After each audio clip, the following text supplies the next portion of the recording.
Hi, this is Gary Nelson with Aldan American. Today we're going to show you how to adjust the ride height on your coilover shocks.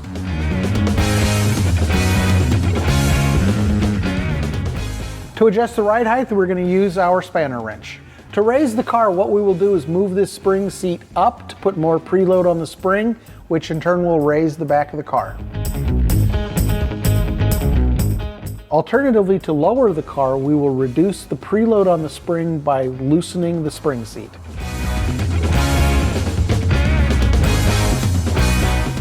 Now that we've made our adjustment, let's put the car on the ground and see how we did.